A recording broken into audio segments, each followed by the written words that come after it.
We've swapped from hunting animals here at Waypoint, and we were hunting the most elusive critter in the woods, and that is a good hunter. And we've been doing that by scouring the sport shows, most of them on the East Coast, and we're going to break down on this podcast maybe some tips and tactics and to booking a hunt and do's and don'ts. And we're gonna meet a new guest, Jay Bird's Love. And we can go around, everybody can introduce themselves that's here. Morgan, I'm back. Lydia. I'm Jay. Jay Bird Bushman. You go ahead and tell us a little bit about you. You've did some guiding. That's how you and Jay met, correct? So I met Jay through a friend of mine who was also a guide, and she was a backcountry cook. I went to go to visit and met Jay, and that kicked everything off. So where are you originally from? Originally from Maine. I moved out here when I was 18. I went to Dillon, University of Montana Western. I was there for 5 years. And then I drug her to the mountains. Sure did. Jay swept her off of her feet. So you're a Maniite. Yep. So Yeah, born rugged and country. What part? East, west, south? like the southern, so southeast. Okay. Yep, about 30 minutes inland. Your family do a bunch of hunting and things and that? Yeah, so my dad hunted my whole life growing up. It was like my dad, my cousin, my uncles, everybody. They'd always meet up at our house and head out from there. I was, always around it, never really went with them, but was definitely there when they got something and brought it home. Going to the weigh station with them, processing it, all that. So there's check-in stations in Maine, correct? Correct. So you got drugged to the check-in stations when you were little? Yep. Me too. So they had check-in stations when I was growing up in Maryland and in West Virginia, and that was always interesting. Yep. I missed that part of it. I wish I could take my boy down to the local check-in stations and hear all the old stories. It's a big part of it I think that people are missing out on. We do it all on the internet now, and everybody, they'd stack their buck up on like a spare tire or a cooler in the back of their truck. That way it looked bigger when they were wheeling it into the check-in station. There'd Yep. just be dudes hanging out. That's interesting. Also pulling down, this is not hunting related, but you guys did some oxen, pulling with oxen. That's like big in that part. Yep. So I grew up in 4-H showing, we call them working steers, and so we'd use them to, haul carts, logs, plowing, all those different things you can do with them. Yeah. So being with those animals, that probably rolled you over to packing and that, how you were Yep. helping out with the outfitting industry, guiding. You got it. What did you go to college for?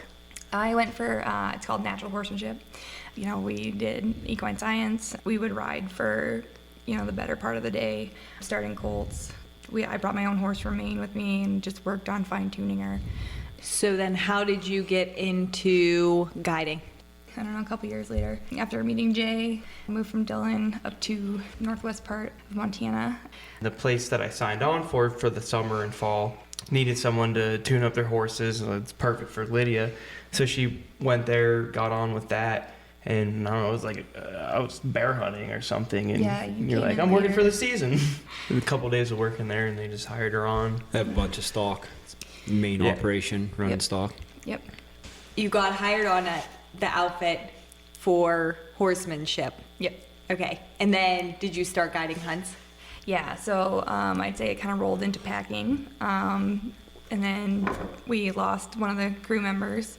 And he's still alive, he's out there, but he quit in mid-season. So that left, the outfitter high and dry for one more guide, and they asked me if I wanted to do it, and I accepted. All right. So how many years did you work? How help them out? We just did the one season. Okay. Yeah, but it was great. I loved it. I learned a lot. Were I you did it. successful? I got 2 different clients on wolves, but no, they didn't take the shot. It's pretty rough hunting. What part of the country were you at? Over in the Bob. Yeah, so southern end of the Bob. Yeah. And That's the word I was looking for, the bob. yeah, the Bab. And this area was pretty cleared out. There had been a recent fire, so there wasn't a lot of growth, not a lot of animals around. It was a boneyard for wolves. We in total killed 1 bull and 1 bear for the whole backcountry rifle season. And that was right off the bat, first people out of the gate. Yeah, After and that, then it was dead. I didn't hear a single bugle. A lot of it had to do with the clientele, though, too.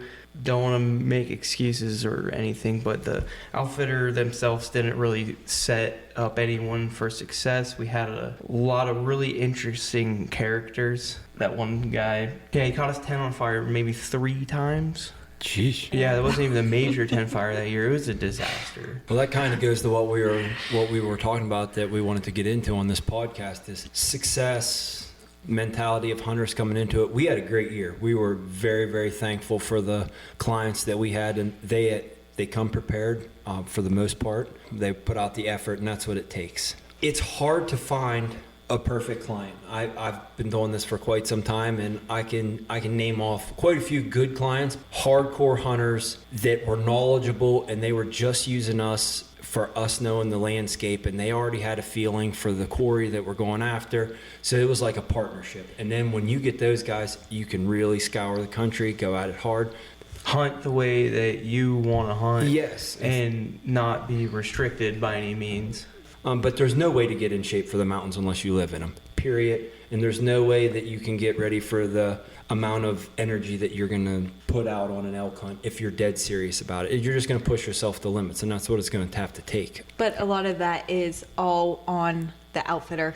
Yeah. Also, I mean, we go to these shows and we talk to hundreds and hundreds of people. We're preparing our clients by being completely honest with them, whether they can do it or can't do it. And we've had to turn a couple people away. Yeah. But the problem is, it is outfitters not explaining their hunts correctly, putting all of that on the guide, and also clients need to know what questions to ask to kind of make sure that not only financially is the hunt right for you, but also the terrain, the people you're hunting with, and what you're wanting to get out of a hunt. Yeah, if you only care about what the success rate is, especially when you're at the shows, and that's, would you say that's like the number one question that Yep. you could ask? It's top within 3 questions of being asked. That'll be one of the top 3 that they might ask you what state, and then the next one's how many people do you take, and what's your success rate? If that's all you're asking over and over and not really digging into anything else, what do you think that not so good outfit's gonna do? They're gonna just feed you what you want to hear because they're there to sell hunts. Yeah. If someone So- wants to pass you an elk on a silver platter when you're going to sign up, they're lying to you. So I came up with an actual chart. It breaks down every single opportunity, what our rating was overall last year. I believe it was, I know that for a fact it was 74% for elk and archery season. It was 38% for elk and rifle season, and we were at like 66 or 67% for mule deer and rifle season. But then we instantly go into how we came up with that number. Some guys got multiple opportunities. Some guys got 0 opportunities. The one week we had 110% honest opportunity. So I broke that week up. And I looked, every single guy in camp had already been on an elk hunt, had already been with an outfitter before. They knew what to expect. Some of them were in Western hunting. So that week, because all those clients just happened to be in that week, it made the rating so much more successful. The next week after that was a lower percentage, and it was guys that had never been out here. They were younger, 18 to 21 years old. They had never been out west, so the percentage went down. So when you're asking that question, it would be better to gear it towards what kind of clientele do you book, those kinds of questions, and that will really help you pinpoint the best outfit that's going to cater to what you're expecting out of a hunt, because what you expect out of a hunt might not be what someone else is wanting. Yeah, and no outfitter is going to make that number extremely low.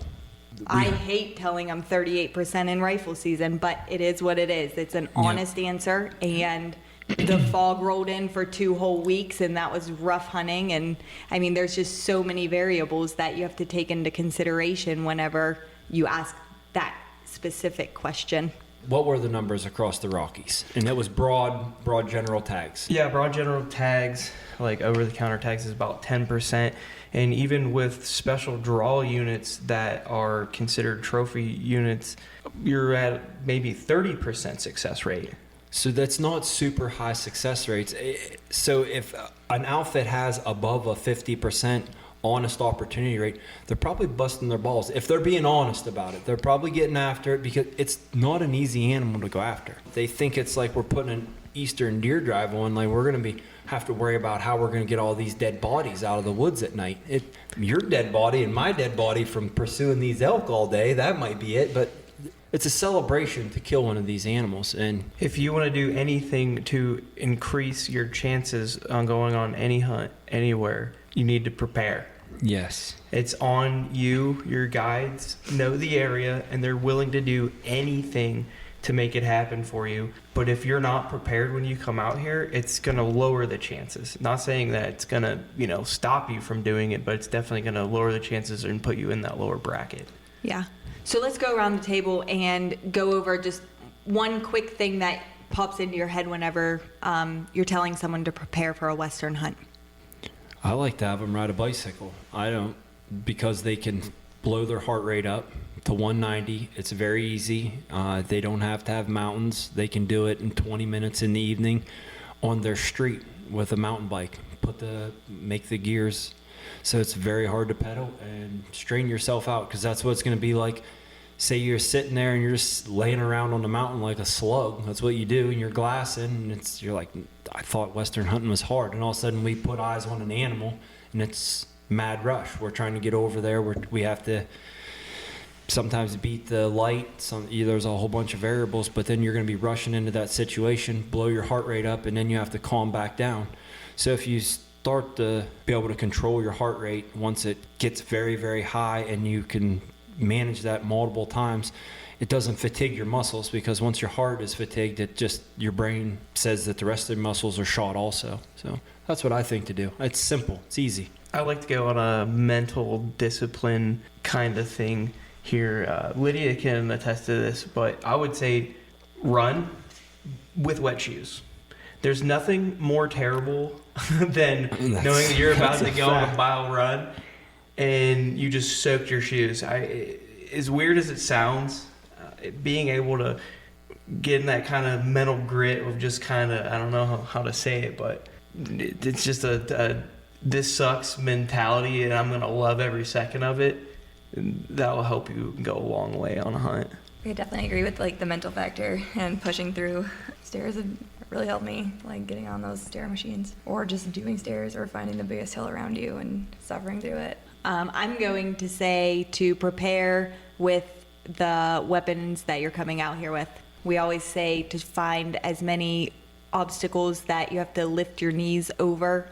Don't go out there without your bow or your gun. Make sure that you have all the accessories that you are going to wear on your hunt. That way you can fine-tune your gear before you get out here, and you can feel a lot more comfortable whenever you're preparing.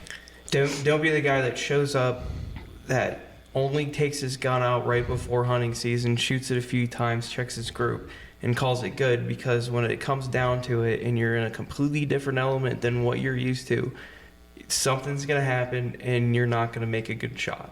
I mean, we saw that all through archery season. Take that weapon everywhere, to lunch, to breakfast, to dinner, to bed with you. Go up on the mountain, fast for 5 days, and meditate holding that sucker. Honestly, for real. I mean, you spend a ton of money. Sometimes this is like people's once-in-a-lifetime hunt to come out here. I would say too, if you know you're going to be horseback, I've seen a lot of people shut down because they couldn't handle being sore afterwards, and it's muscles that you don't normally use unless you are riding, and it can hurt you real bad and pull you out of the game. I could definitely say something with that as well. And on the booking side of it, if you think that you're going to get away from the physical side of it by taking a Montana, Wyoming, whatever horseback hunt, you don't realize how long 8 hours actually is in the saddle. If you don't think that you can mentally handle that, get to the place and turn around and then hunt for the week, the horses can only go so far. They can't take you everywhere. They can get you in deep and they can get you up the trail on a lot of the hunting trails, but then from there, that's when the hunting starts, and the terrain just gets a little steeper and harder to maneuver, or we'd bring the horses up there too. Yeah. Yeah, and 8 hours in a saddle, if you are not experienced in that, getting up the next day and getting back in that saddle hurts really bad. Yeah. So you want to be prepared. And so we'll just jump right into some questions that you need to ask outfitters and make sure that you get an honest answer. And by getting an honest answer, it is very easy. Ask for references. If they give you 4 or 5, you'd be able to start poking holes in stories and social media. Social media doesn't lie. Rock Slide Forum is a great place to look if you're just feeling uneasy before booking a hunt. So what do you think is an important question to ask? Keeping an open mind, and maybe you hunt in one part of the country and you're going to come out here and you think, I got this, I've been hunting my whole life. But even if you haven't hunted here your whole life. You haven't done this area or the habitat. So just keeping an open mind and learning from those people and not showing up thinking, I'm going to show these guys how I hunt. Yeah. Ask a knowledgeable question about elk. We keep saying elk. I mean, it could be a broad range of animals you're pursuing. But let's just say elk. If that guy doesn't know elk and how to talk elk and speak elk and set up an archery setup by looking at the land features, how is he going to have much success rate? There's not going to be a success rate. So you don't even have to ask that question if the guy doesn't know anything about habitat. And if he eyes don't light up and he doesn't start feeding you some of that stuff right from the get-go, trying to show you that he's knowledgeable about it, there right there. You can shoot a hole in that one right off the get-go. Ask a habitat question. Maybe ask something about elk. Maybe a noise they make. I tell clients to ask if cow elk bugle, and they think I'm joking. They'll laugh right when I say that. I'm like, no, seriously, cows bugle. They'll use it to round up the herd here and there. They'll go ask other outfitters and they'll laugh at them too because they think it's a joke, and then they come back to me. They're like, all right, we're booking. Yeah, definitely. Kind of the piggyback off that is like seeing if they truly have a passion, about what they're talking about. I mean, I know it's the show season. They're miserable. They've talked to 4 billion people, but if they really do care, they're going to spend the time to talk to you about that type of stuff. One thing that I have never heard anyone ask is if they can speak to one of our guides, which I think would be so helpful. I mean, obviously, I don't want to bother the guides on their days off or anything, but to just call one of the guides and ask, okay, I talked to the outfitter. The outfitter is obviously, this is his livelihood, but I want to talk to a guide. I want to see how they could hunt, or if they can vouch for that the whole team hunts the same way, because that is a really good asset to have. And the guides are part of a team, and if right off the bat the outfitter is not comfortable giving you guides information, Facebook information, Messenger, or something like that, then it almost shows that they don't work together as a team unit. Right, and they're not, if they're not open to references and things like that, they're hiding a lot of stuff. I've seen it, Lydia and I both have seen really bad outfits and really good outfits, and it's not hard to tell if they're trying to hide something, which coming from the outside could definitely be if you've never experienced a hunt and haven't seen how people act in the industry. Yeah. Don't let some big glamorous show display draw you in. I mean, there's taxidermists that go around to these sports shows while we'll be setting up, and they'll come around and they'll be like, we have such and such mounts to rent. You're welcome to rent them. What kind of animals do you hunt in your area? We have a mule deer, and this size mule deer costs this much to rent the mount, and you can put it up in your show display. That is a crock of shit. There's a lot of smoke and mirrors. It blew my mind whenever I found that out. I did not know that. Yeah. Mm-hmm. Yeah. But I mean, it doesn't surprise me. It's a lot of people just trying to make money with, like you said, it's smoke and mirrors. They're scamming the shit out of you. Yeah. They are. And it's very hard for the good ones out there, or the ones that are trying to be, because people have been screwed over. Been burnt hard. Burnt up. That's why you see DIY stuff taking flight so much right now. Yeah. Like, Lyd, you could kind of jump in on this with your clients, where they had basically were told that they were going to be guaranteed an elk. Like, they've been hunting by themselves, Yeah.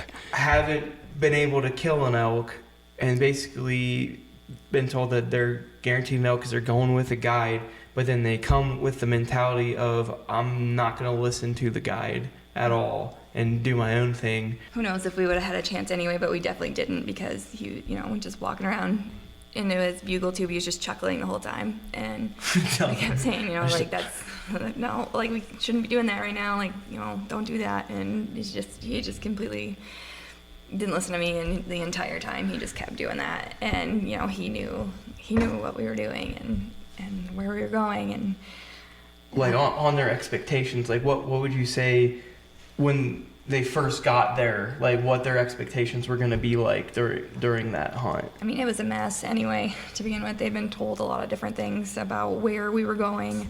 They asked specifically, is this a burn area? And they were told no. Well, the whole area we were in was a burn area. Like, why would you lie about that? Right. So, I mean, they were already, as we were riding in, they're not stupid. They can tell and see it all. And so they're already mad.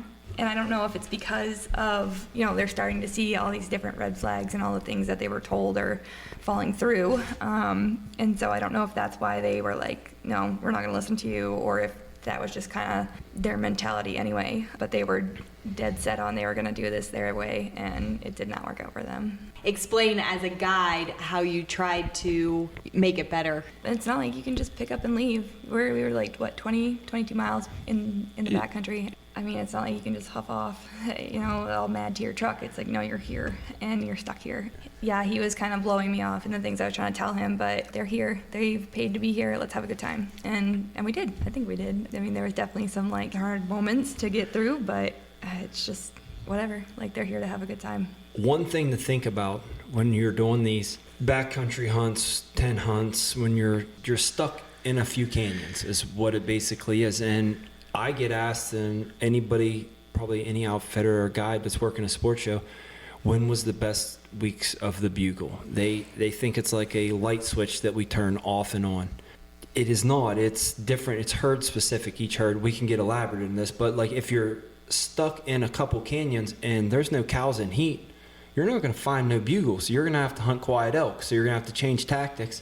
You just have to keep that in mind. Awesome experience going into tents and that, but you are going to be stuck in a location. Yeah. I feel like that's why we do better in our area, because if we put all our eggs in one basket and spent the entire week in one area, it could be difficult for certain clients that say can't get around very good. Exactly. We're only hunting the same few ridges and not being able to push into maybe where the elk are, or maybe we bump them out and now we need to go a little farther. If you can't, necessarily do that, you could think about trying to find an outfit that maybe does a little bit more, out of a truck and a lodge, and that's a little more mobile and can kind of move around and find the elk. If you're really worried about getting on elk and being with them, I mean, the wall tent hunts are awesome, and they're really, really fun experience. There's nothing wrong with them at all.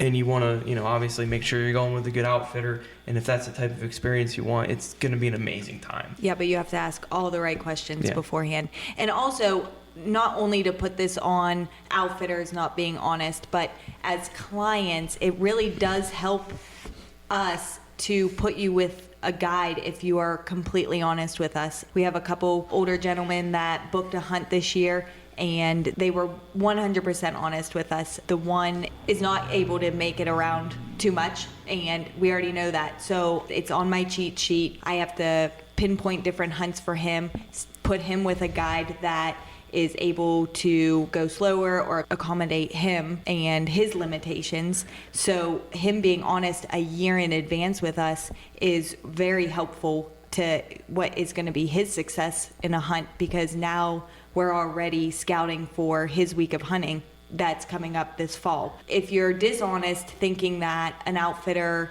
will put you with a worse guide, or an outfitter would they know you're not going to be able to kill anything, so they put you with some dude that's subpar. They're like, hey, I need a fill-in, so I need the packer. Dude, you're going to guide this week. Can I stop you right there? Yeah, So hit it. I am not trying to suck up by any means, but the fact that Morgan is willing to think about that well in advance, before the tags are even drawn, you want to find that in an outfitter that actually cares about that, and it's not the week that you show up there, like Josh said, they're just like, okay, that guy lied to us. He's diabetic and can't get around. We didn't communicate. He has no expectation of the area. Yeah, Yeah. that's what's going to happen. Most of the time it is. I hate to say it, but and then that's what sours people. We're gonna sculpt your hunt around your ability, Yeah. and it's gonna be a great experience no matter what. And most outfitters are very able to do that if you're honest. And that's what, after clients are done asking me questions, that's my first question. What are you wanting to get out of this hunt? And the perfect example is a younger guy, very in shape, but he wants to do a hunt with his older father who has limitations.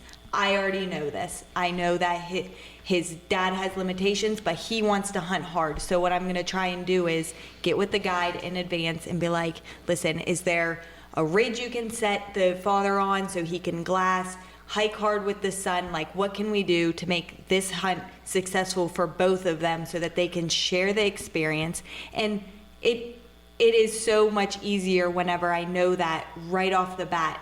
Well, we live with most of our guides, so I know each personality. I know that some of our guides are hell hikers that want the harder hunts and all of that stuff, and we have guides that can take it easy or Methodically work you know, through a place.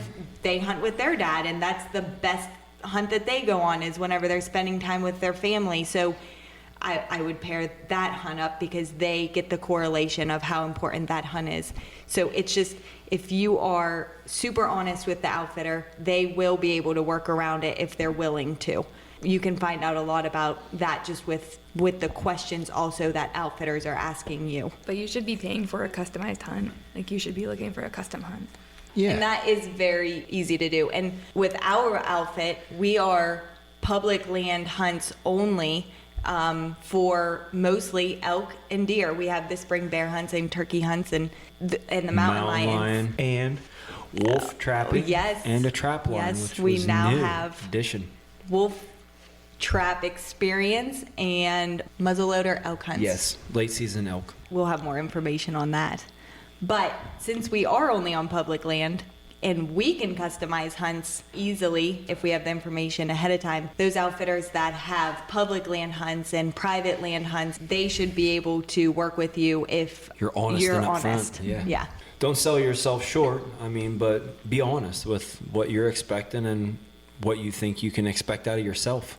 then you can kind of be comfortable in trusting this outfitter with what you want to do and what you expect out of a hunt. Yeah. So if you're that guy just snagging brochures and checking them out on the webpage, that's all cool. But you should stop and talk to outfitters. That way you can kind of get a reference and they can kind of get a reference. It's a good icebreaker. We get it a lot of some shows. That's how everybody does it. And then it's hard for us to tell what kind of clients that we're going to get until we've already taken their money. And it might not be anything that they wanted to do.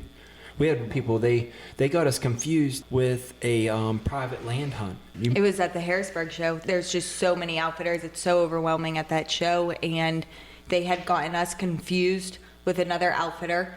We had talked to them. We thought everything was great. We assumed they remembered our conversation, and they came, put a down payment in, got out here, and it was not anything that they thought it was going to be. And when we sat down and tried to fix the situation, they realized that they had put down a down payment down with the wrong outfitter.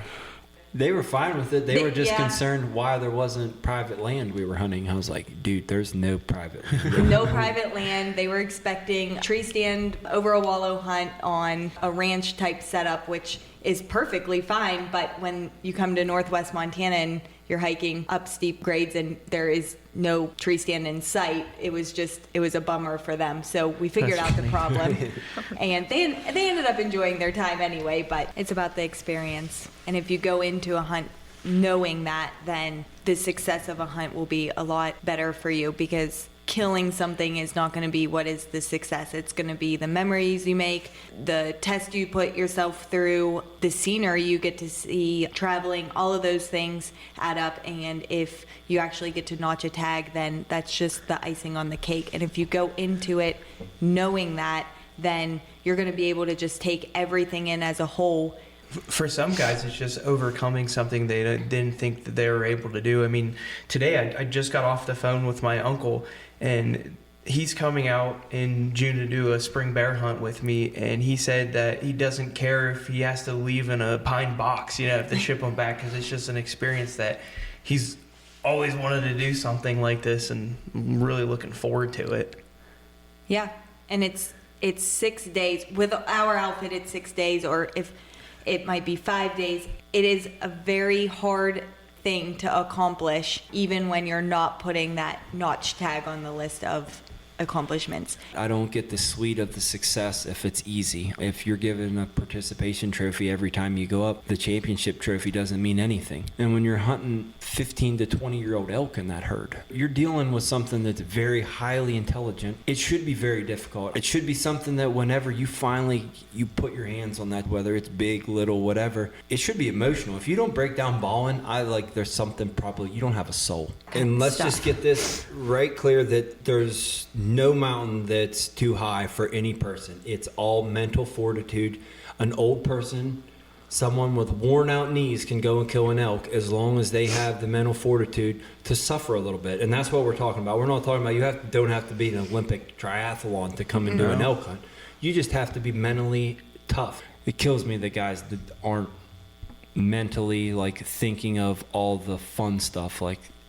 They get to go completely out of the realm of a hunting place that they might have hunted on their farm their whole life. They get to come out here and that tag burns a hole in them so bad that they lose sight of the fun, the hunt itself. And that's for an elk deer combo.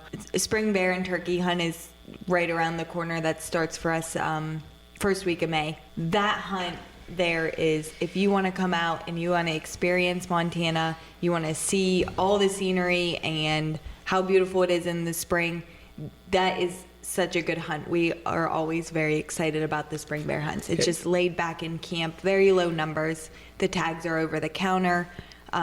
We do have a higher success rate for bears and turkeys, so that does help keep spirits high, but it's just fun, and you get to go out, experience the landscape, see a lot of game. It's my favorite hunt of the year. It gets me out of the cabin fever brain. I'm very excited for spring bear season. And it's a good way to get your feet wet for an elk hunt. Say you're in preparation for an elk hunt in the future. That's a good way to go test the water with an outfitter for half the money usually. Absolutely. That's a really good point. Yeah. Now, if I had a great time and they had a good area and we seen animals, and the people, everything was hospitable, everybody's great, now you can invest that extra $3,000 or $4,000 to go on that elk hunt because you know that you're going to get your money's worth. And the gear, you don't have to have near the gear on a bear hunt. You brought up gear. We need to go around that. So it's time to start dialing in gear. These hunts are in 7 months. Yep. So I'm not going to say a specific gear item. Anytime that you can get multi-use out of a tool or something that you have, that's what you want. Trekking poles are multi-tools. You also have shooting stabilization. You have something like glassing platform, and you have something to help you walk out. And after you are successful, hopefully, in killing an animal, there's knee savers. So that's 3 things for one item. For and fighting off grizzly bears from your kill. If you're Johannes Patalis. yeah. I'm going to go right into, if you have a hunt booked or you're planning a hunt or anything like that, you should have your boots already. You should be wearing them day in, day out, because blisters will stop your hunt. They will halt it instantly. It is a pain that will not go away in the 6 days of your hunt here. Sorry, it's so elementary, but it ruins guys' trip. Oh, it does. I have seen so many people give up on Wednesday and Thursday just because of blisters on your feet. So buy the socks, merino wool socks, start wearing them, wear your boots consistently while you're hiking and everything, to work if you're able to, just to get them as broken and as possible, because you will still get blisters if you are not used to steep terrain, because it will be touching other parts of your feet. As broken as they possibly can be, I cannot stress it enough. If you keep your core warm, you're gonna have an easier time keeping your whole body warm. I always put like a tank top on, and then I'll put like a layer of wool, and then a vest, and just like protecting that area and keeping it warm. Like having Yes. the right pack that fits you correctly. Yeah. And wear it. Because Wear it, Yeah. get Yeah. used to it. Yeah. You're gonna be miserable if you don't have that thing adjusted to you. And you're gonna wear blisters on your shoulders or on your back if you don't know. I mean, like going back to Brock's first few pack outs, he didn't even know he could tighten his waist belt Oh no. and was packing the meat out like that, which, I mean, good on him. I couldn't have done. There's a lot of different things that you can do to make your life a little bit more comfortable. Working out, shooting your bow, shooting your gun with your bino harness on is very crucial as well, because if you are getting used to shooting your bow without your bino harness and then you buy that just a couple weeks beforehand, it's gonna feel odd. It's gonna feel foreign, so you need to get used to that now. Shoot in real life situations. Don't shoot in your backyard in your flip flops right up until the hunt. You need to put yourself in some weird offset positions and practice that, and at least know what it does if you're shooting your bow or your rifle, and know what you're truly capable of, because in different situations you can prepare yourself for that and know that, no, I'm not going to make a good shot set up like this. I need to move or adjust so that I am capable of making the shot, if that makes sense. Yeah, that makes sense, because it's not going to be flat ground. It's not going to be perfect scenarios. It's going to be off the wall scenarios you wouldn't think of, and that's what you're going to get thrown into. So you want to be as prepared for that as possible. if you're coming with the archery and you're not already been shooting your bow a couple days a week, you're behind the ball, in my opinion. Mm-hmm. It needs to, that way whenever it comes down to crunch time, you're not going to be able to replay all these things in your head. You're essentially going to be shooting from the hip. It's just going to be muscle memory at that point, and it should be. If you've done it enough, it'll happen. For people that are coming out in rifle, do not get used to shooting with sandbags and shooting benches, but also preparing with your backpack. Don't be scared to be the weird guy at the range. You might be weird that day, but you won't look so weird sitting in the grip and grin. Mm-hmm. You'll be happy that you practice Yeah. those shots. And I get it. When you go to these places, you don't want to be the guy that's got all his out. gear up, acting like a goofball at the range. but Full on hunting douche. Yeah, it is what it is. I mean, do you want to be prepared or not? Yep. I mean, that's what it takes. I mean, in the off season, Jay and I, we can't go for just a normal hike. He has to wear his, or whatever, weighted vest, make it still miserable, even when he's not, having anything coming up. Yeah. Always stay ready. Yeah. Never prepare for anything. Just be ready for it. Jay stays ready. All of this is on our gear list online that you can find, whether you're hunting with us or not. It's just pretty well in-depth gear list and why we recommend that gear. And we have also, Jay has started us a YouTube channel. You can see some of our mountain lion footage on the first episode, but we're gonna have a video out hopefully by the time this podcast is out, kind of just a gear dump and going through each item to really narrow it down for specific hunts that you're coming out west to do. I think that pretty much sums it up in getting prepared, but we are going to start doing more of these podcasts to get our clients prepared and get anyone else out there that is going with other outfitters or on a DIY hunt. We also are looking for your feedback. Feel free to email us, message us, comment on our stuff. If you have any questions or feel that we need to address something in future podcasts, we're going to try and get back on the every week schedule, putting these out now that we're done with shows.